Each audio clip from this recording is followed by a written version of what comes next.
বাচ্চাদের টিফিনে কিংবা বিকেলের নাস্তার কথা এখন থেকে আর ভাবতে হবে না। ফ্রিজে মাংস ঢুকিয়ে না রেখে এভাবে করে মসুরের ডালের সাথে 3-4টা টুকরা দিয়েই নামি দামি নাস্তা বানিয়ে নিতে পারবেন। গরুর মাংস আর মসুরের ডালের মিশ্রণে তৈরি হবে এত মজার নাস্তা, সেটা কি আর ভাবা যায়? এই নাস্তা বানিয়ে মাসের পর মাস রাখতে পারবেন। ঠিক এমন একটা নাস্তা তৈরি করব, আশা করি আপনাদের কাছে অনেক বেশি ভালো লাগবে।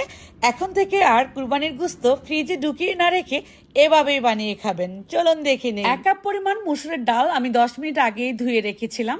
ডালগুলো একটা পাত্রে নিয়ে নিচ্ছি, আর নিয়ে নিচ্ছি গরুর মাংস।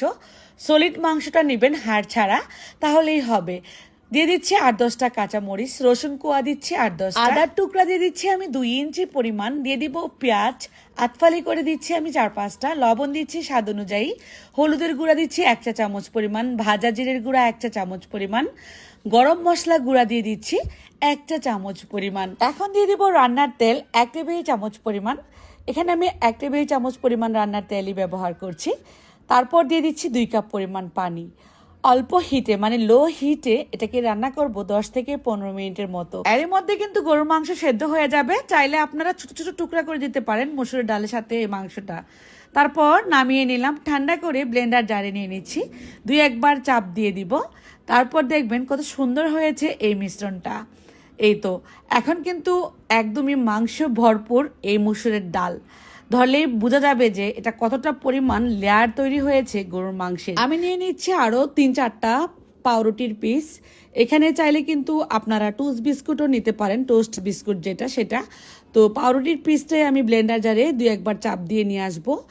এই ব্রেডটা দিলে কিন্তু অনেক বেশি ক্রিস্পি হবে উপরের অংশটা, আর এটা খেতেও ভালো লাগবে।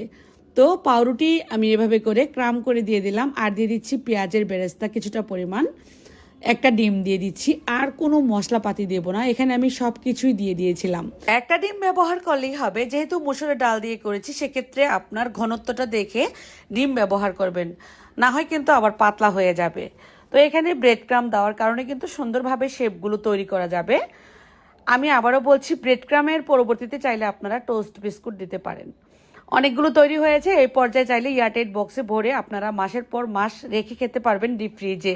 যখন মন চাইবে তখন শুধু 5 মিনিট আগে নামিয়ে রেখে তারপর তেলে ভেজে নেবেন। এরপর চাইলে কিন্তু পোলাও, খিচুড়ি আপনারা ব্রেডের ভিতরে এটা ঢুকিয়ে বার্গার বানিয়েও খেতে পারবেন, বা পাউরুটির সাথে দিয়েও কিন্তু বাচ্চাদের টিফিনে দিতে পারবেন। যেভাবে ইচ্ছে ঠিক সেভাবেই খেতে পারবেন এই নাস্তা।